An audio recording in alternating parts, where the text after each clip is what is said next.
मैंने सोचा ये क्या हो गया, फिर मैंने पहले करता तो वही ठीक है, फिर अशरीरी का प्लानिंग बनाना शुरू किया। कुछ समय के बाद किसी ने किया सर्व संबंध का अनुभव, फिर मैंने कभी एक दिन बाप का संबंध, एक दिन टीचर का, तो मजा ही नहीं आई। फिर बाद में और माया आने लगी, फिर मैंने छोड़ करके फिर अशरीरी।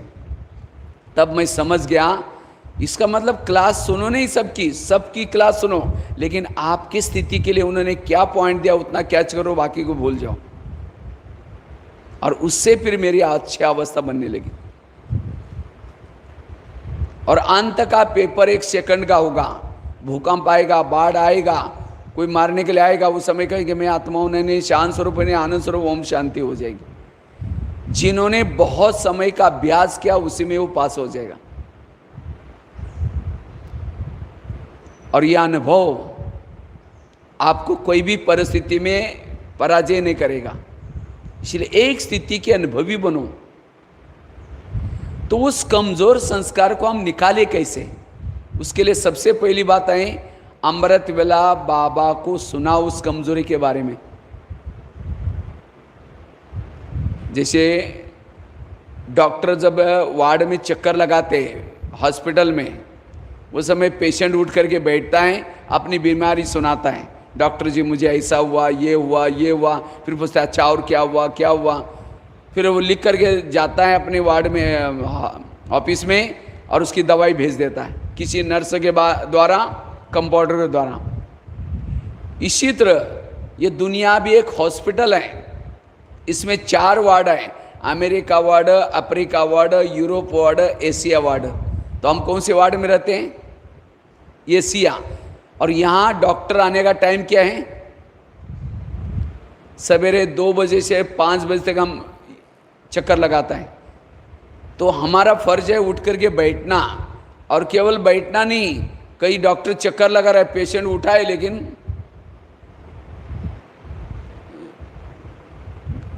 अब कई क्या करते हैं, अब कोई डॉक्टर चक्कर लगा रहा है, पूछ रहा है आपको क्या हुआ, पेशेंट देख रहा है, बस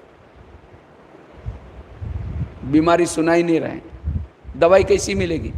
अमृत वाला कई उठ करके बाबा के चेहरे की तरफ देखते हैं, बाबा को सुनाओ, बाबा कल आपकी मुरली सुनी, अमृत वाला भी किया, तो भी इस विकार के संकल्प चले, फिर भी बाबा ऐसा हुआ, ये हुआ, अच्छा पूछा और क्या हुआ? जैसे पेशेंट कहता ना, डॉक्टर जी आपकी दवाई खाई तो भी 2 बार उल्टी हुई, तो भी ऐसा हुआ, फिर अच्छा और क्या हुआ? इसी तरह बाबा को सुनाओ। एक भाई पूछता है, कहता है बाबा तो भगवान है ना, बाबा को सुनाने की क्या जरूरत है? बाबा को पता नहीं पेशेंट को कल क्या तकलीफ हुई, अपने आप दवाई क्यों नहीं देता? अब डॉक्टर पेशेंट की बीमारी में सारे नॉलेज है उसको, लेकिन जब पेशेंट सामने आता है क्या बोलता है? अच्छा आप कैसे आए, आपको क्या तकलीफ है? उस समय पेशेंट थोड़ी बोलता आपको पता नहीं मेरे को क्या तकलीफ है, देखो और दवाई दे दो।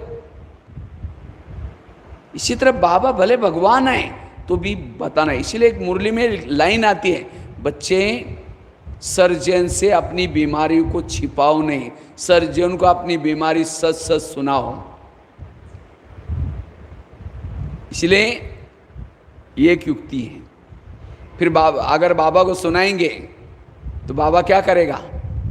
मधुबन से किसी कंपाउंडर को भेज देगा, या कोई बहनों को, भाई को भेज देगा, उसी टॉपिक के ऊपर क्लास चलेगी जो आपके प्रॉब्लम है। अगर बाबा को आप सुनाएंगे या मुरलियों के माध्यम से वही पॉइंट्स आएंगे जो आपकी तकलीफ है।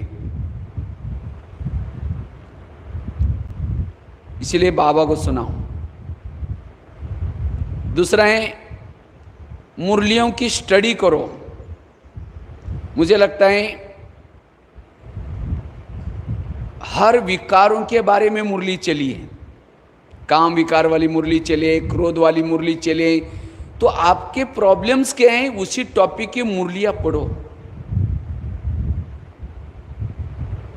जैसे बताया ना, वो सीढ़ी के नीचे लास्ट में एक चित्र है, एक भिखारी सोए हैं, गीता का शास्त्र है और हाथ में कटोरा है। तो ये हमारा खुद का ब्राह्मणों का चित्र है। हमारे पास असली गीता जो बाबा के महावाक्य है, लेकिन कहाँ है? सिराने रखे, और वो कहते बाबा मेरा योग ही नहीं लगता, मैं बाबा मेरे ये प्रॉब्लम है, बाबा मेरी ये समस्या है। इसका मतलब उसकी स्टडी नहीं किया है। इसीलिए रोज एक अव्यक्त वाणी पढ़ो। अब जब मधुवन में जाएंगे आप लोग, सभी मिल करके हर एक दो दो वाणी खरीद करो, अव्यक्त वाणी किताबें मिलती है मधुवन में, और उसको ला करके एक लाइब्रेरी बना दो यहाँ, और एक भाई को निमित्त बना करके हर संडे एक वाणी लेके जाओ, सभी की दो दो ला करके उसको जमा करना है, तो सभी के लिए बहुत सारी हो जाएगी फिर। और फिर हर सप्ताह में एक लेके जाना, रोज सवेरे उठते ही एक वाणी पढ़ना और रात को सोते समय एक वाणी पढ़ना, और भले आपके अंदर जो प्रॉब्लम है उसी के टॉपिक लेकर के पढ़ो, कमजोरियां खत्म हो जाएंगी। यह है दूसरा तरीका। तीसरा है, जो भी आपके सीनियर भाई बहन है उनको भी सुनाओ, बहन जी मेरे अंदर ये संस्कार अभी तक नहीं खत्म हो रहा है, अभी भी मेरे को कल संकल्प चले उसके, बताओ, सच बताओ उनको। बहने पूछते माता जी कैसे हो, बहन जी बहुत अच्छा है, वो संस्कार के वश हो रहे, गलत काम करे तो भी कहेंगे बहुत अच्छा है, छिपाते छिपाते खुद भी छिप जाएंगे, ओम शांति हो जाएंगे। फिर अगर वो बीमारी बढ़ेगी तो फिर कहेंगे माता बड़ी अच्छी थी, इसको क्या हुआ,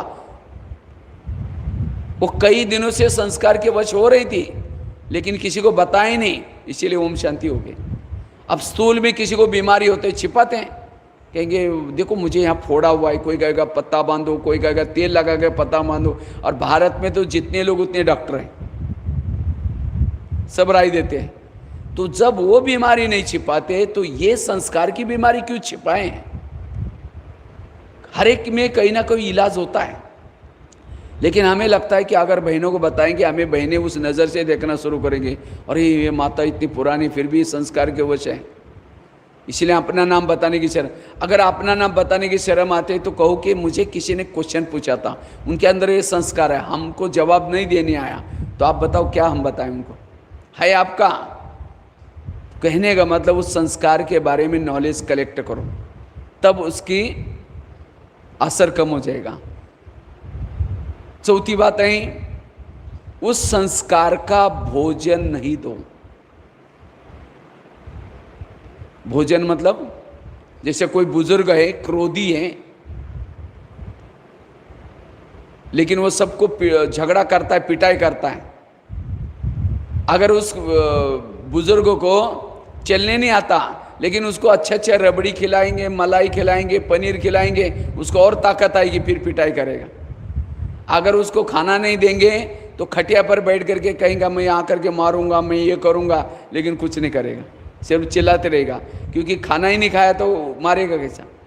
इसी तरह हमारे अंदर जो संस्कार हैं, वो कमजोरी हैं, उसको जब हम भोजन देते हैं तब वो संस्कार एक्टिविटी में आता है। उसको और मैं खुल करके बताता हूँ। समझो किसी का काम विकार का कड़ा संस्कार है, और ऐसी आत्मा फैशन कर रहे हैं, कोई गलत मूवी देख रहे हैं, कोई अश्लील गीत सुन रहे हैं, कई ऐसे फोटोज देख रहे हैं, तो क्या कर रहे हैं? उस आत्मा, उस संस्कार के लिए क्या दे रहे हो? भोजन दे रहे हैं, उससे संस्कार जागृत होता है। जो बातें देखने से मेरा संस्कार जागृत होता है, उन बातों से किनारा करना। इसीलिए बाबा ने ये नियम, संयम, कायदे क्यों बनाए? ताकि उस संस्कार को भोजन ना मिले। लेकिन आजकल तो माया तो कहते अच्छा तुम थिएटर में नहीं आती, कोई बात नहीं, मैं तुम्हारे जेब में आती हूँ। इसलिए उन बातों से बचना है। पांचवी बात है बिजी रहना।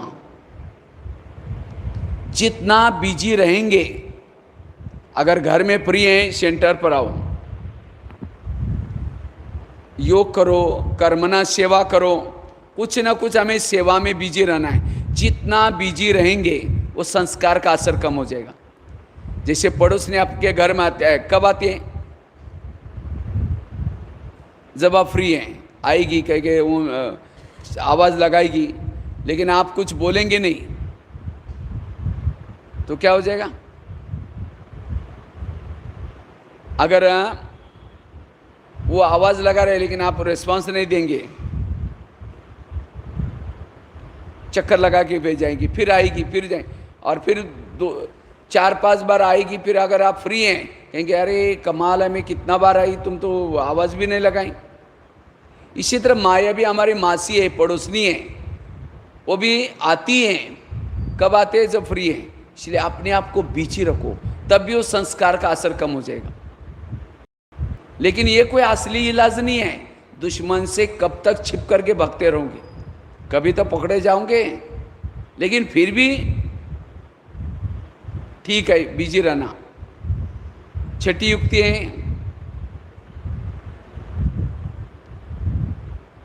आत्माभिमानी की गहरी तपस्या। जितना आत्माभिमानी की तपस्या करेंगे उतना अति इंद्रिय सुख मिलेगा। जब ये सुख मिलेगा, उस संस्कार का सुख फीका लगेगा। जैसे कोई जिलेबी खाता है, मुरमुरा उसको फीका लगता है। इसी तरह जितना अतीन्द्रिय सुख आपको मिलेगा जिस स्थिति से, उसके डीप में जाना है, उससे भी संस्कार का असर कम हो जाएगा। सातवीं युक्ति है श्रीमत का पालन। जितना आपके बाबा ने जो हमें नियम संयम दिए, जितना पालन करेंगे उतना उस संस्कार का असर कम हो जाएगा। बाबा कहते हैं माया मेरी बेटी है और तुम मेरे कौन हो? बच्चे। जैसे कोई भी बहन भाई को थप्पड़ मारते, कब? जब वो बाप का कहना नहीं मानता। इसी तरह जब हम नियम को तोड़ देते तब वो संस्कार आ जाता है। इसलिए ईश्वरीय नियम के लिए हमें कुछ भी हो जाए, नियम को नहीं तोड़ना है, तब वो संस्कार हमारे पर अटैक नहीं करेगा। आठवीं युक्ति है जो स्थिति अच्छी लगती है उसको डेवलप करना। जितना उसको डेवलप करेंगे वो संस्कार नहीं आएगा, क्योंकि उससे आत्मा को सुख चाहिए। चाहे वो संस्कार वाला सुख दो, उसे भी सुख मिलता है आत्मा को। जैसे कुत्ता क्या करता है? हड्डी को चबाता है। जब तो चबाता है उसका मुंह टूट जाता है, उसमें से खून आता है, उसको लगता है हड्डी से खून आ रहा है, लेकिन असली तो उसका ही ये होता है। इसी तरह संस्कार के वश होने से हमें लगता है कि हमें सुख मिल रहा है, लेकिन हमारी ही शक्तियां जा रही, पता ही नहीं चलता। इसीलिए हमें जो स्थिति अच्छी रखते उससे आत्मा को सुख देना है। जब ये सुख देंगे, संस्कार अपने तरफ खींचेंगे नहीं, दुनिया से वैराग आएगा। इसीलिए सवेरे सवेरे बताया था ना, हमें एक तो अमृत वेला से सुख लेना है, क्लास के पहले योग से सुख लेना है, मुरली से सुख लेना है। इसी स्थिति मजबूत बनेगी, वो संस्कार अटैक नहीं करेगा।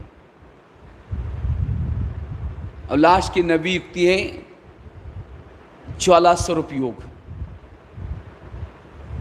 जितना ज्वाला स्वरूप स्थिति में रहेंगे वो संस्कार अटैक नहीं करेगा, क्योंकि ज्वाला स्वरूप स्थिति में रहने से उस संस्कार के जर्मस नष्ट हो जाते हैं। भुना हुआ बीज कभी उगता नहीं।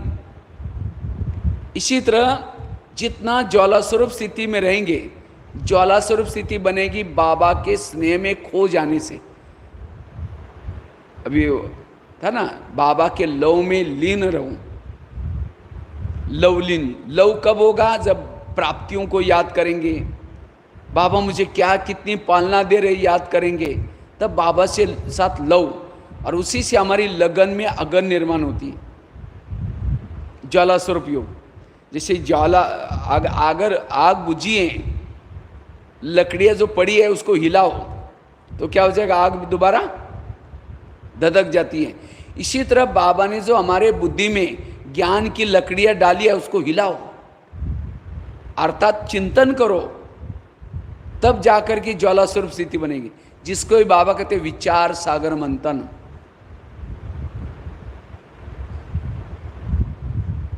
जितनी पवित्रता की धारणा है, ज्वाला स्वरूप स्थिति बनेगी। घी अगर आग के ऊपर डालेंगे तो भी आग, तो घी पवित्रता है घी, तो जितना पवित्रता है उतनी ज्वाला स्वरूप स्थिति बनेगी। इसीलिए ज्वाला स्वरूप स्थिति के द्वारा हम उस संस्कार के ऊपर जीत प्राप्त कर सकते हैं। और ये संस्कार जो कमजोरी है उसको हमें क्यों परिवर्तन करना है? क्योंकि कमजोरी के बार बार वश होने से हमारे से विकर्म बनते हैं। और ब्राह्मण बनने के बाद हमें कोई विकर्म नहीं करनी है। जब पांडव बड़े हो गए, कौरव बड़े हो गए, तो सबको लगता अब राजा किसको बनाई जाए, तो सब कहते योग्य उसको राजा बनाई जाए। तो अचानक एक दरबार बिठाया, उस दरबार के अंदर 4 लोगों को पकड़ के लाया, सबके गले बांध देते हैं। तो सबसे पहले क्या किया, दुर्योधन को पूछा अगर तुम राजा बनोगे, तुम्हारे सामने ऐसी केस आएगी, तुम उसको क्या सजा देंगे। इन चारों ने मिलकर के एक व्यक्ति का मर्डर किया। तो दुर्योधन उठ करके जोश से कहता है अच्छा मर्डर किया है, इन चारों को भी मर्डर करो, गले काटो। तो यही प्रश्न युधिष्ठिर को पूछा, कहा कि अगर युधिष्ठिर तुम राजा बनोगे, तुम्हारे सामने केस आएगी, तुम क्या सजा दोगे। तो युधिष्ठिर गंभीर हो गया, कहता मैं इनकी जाति पूछना चाहता हूँ, कुल पूछना चाहता हूँ। कहा कि एक शूद्र है, दूसरा वैश्य है, तीसरा क्षत्रिय है, चौथा ब्राह्मण है। कहता है जो वैश्य है उसको 4 साल की सजा दूं, शूद्र को 2 साल की, वैश्य को 4 साल की, क्षत्रिय को 6 साल की, और ब्राह्मण को कहता है क्या सजा देने, मैं नहीं कहूँगा, आचार्य द्रोण बैठे।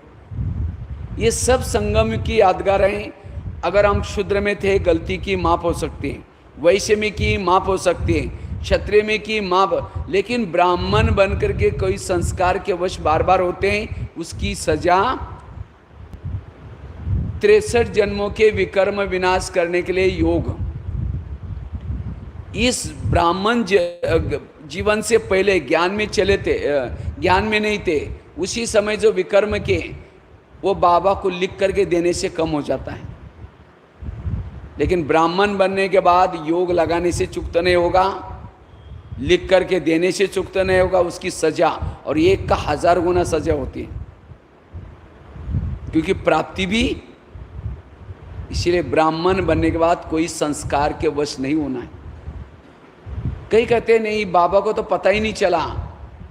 बाबा कहता है हर एक के फोटोग्राफ्स मेरे पास हैं, जो भी आप गलत काम करते हैं उसकी फोटोग्राफ्स वीडियोस बाबा के पास है।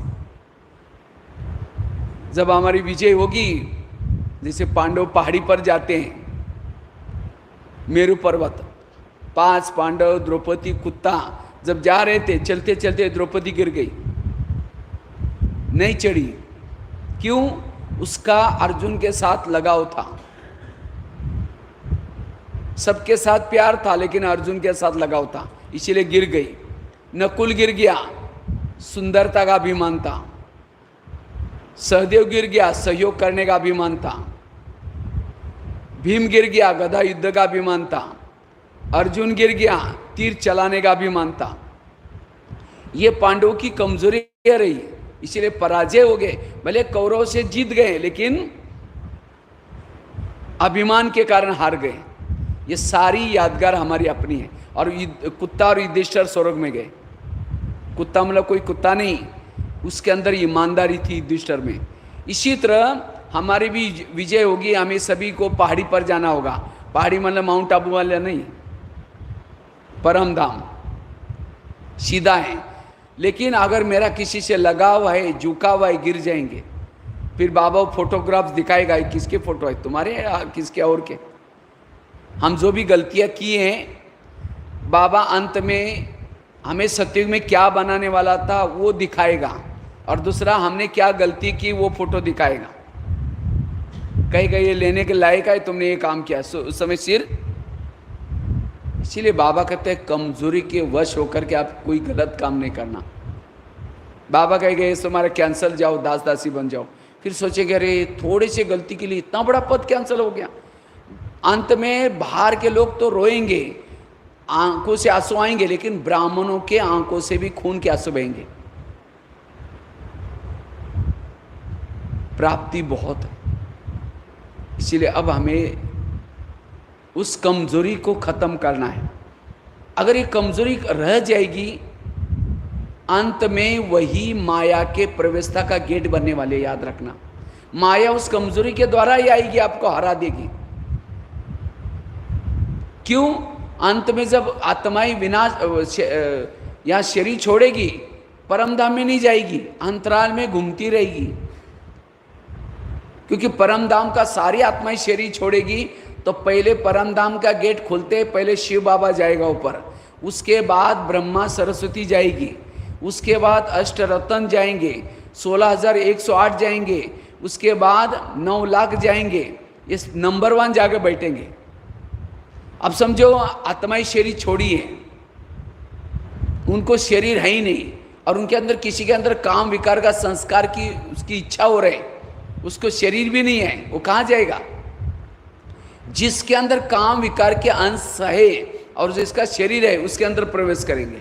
आगे चल करके पाठ बहुत जबरदस्त चलेगा, अभी भी चल रहा है। अभी भी कई हम लोगों को, कई कुमार, कई लोग प्रश्न पूछते हैं, भाई जी कहते मेरे को ये संस्कार के बस ऐसा हो गया, मैं तो कहाँ कंप्यूटर में काम करने जा रहा था, कुछ कर रहा था, पता नहीं इससे कैसे हो गया। क्यों? अंदर अंश है, और वो अंश वंश को बनाते हैं। इसलिए चेक करो। अब कईयों को लगता है विनाश के समय वैराग आएगा, ऐसी कोई बात नहीं, वो अंश क्या करेंगे? आकर्षित करेंगे। इसीलिए अब हमें चेक करना है, नहीं तो इतना दिन ऐसे कर गई, ये निकालता रहे, लेकिन कमजोरी रह गई, पराजय की लिस्ट में आएंगे। इसीलिए बाबा कहते हो ये है पुरुषार्थ, 2 बातों का पुरुषार्थ। और वो जो स्थिति अच्छी लगती है उसका अनुभव क्यों नहीं होता? क्योंकि कमजोरी के वश होने से वो अनुभव भी नहीं होता। इसलिए अब हमें उस कमजोरी को खत्म करना है। इसलिए हमारे अंदर कोई भी कमजोर संस्कार ना रहे, और यही 2 बातों का पुरुषार्थ करना है, इसको ही टारगेट करना है। छोटी छोटी बातों को निकालने में नहीं जाना है। तो चेक करो मेरे अंदर अभी भी कौन से संस्कारों के अंश है, और उसके लिए जो 6-7 युक्तियां बताई, चाहे बाबा को सुनाओ, चाहे मुरलियों से निकालो पॉइंट्स, चाहे सीनियर को सुनाओ, चाहे बताए उसका भोजन नहीं दो, बिजी रहो, श्रीमत का पालन करना। कौन से श्रीमत प्रमाण चलने से मेरा संस्कार जागृत नहीं होता है, आपको पता है, तो उसको रोज अप्लाई करना, और तब जाकर के ज्वाला स्वरूप योग करना, आत्माभिमानी की तपस्या करना। ये जो 8-9 युक्तियां बताई, उससे हमें वो क्या करना है? कमजोरी का परिवर्तन करना है। और जो कमजोरी को बार बार रिपीट होने नहीं देता वो है महारथी। हाथी कैसे चलता है? निश्चिंत, कितना भी कुत्ते भोगे तो भी। इसी तरह में महारथी अर्थात वो सदा खुश रहेगा, निश्चिंत रहेगा, कोई टेंशन नहीं, कोई कुछ नहीं। और संगम युग में महारथी बनना अर्थात ऊंच पद प्राप्त करना। हाथी क्या होता है? ईमानदार। हाथी को कोई खाने की चीज दिया खुद खा लेगा, पैसा देगा खाएगा नहीं, मालिक को देगा, ईमानदार। हाथी इतना महारथी है तो भी नम्रता कितनी है। इसलिए गणेशियों को सिर किसका लगाया? हाथी का। कहते हैं शिवजी ने उसका सिर काटा और किसका लगा दिया?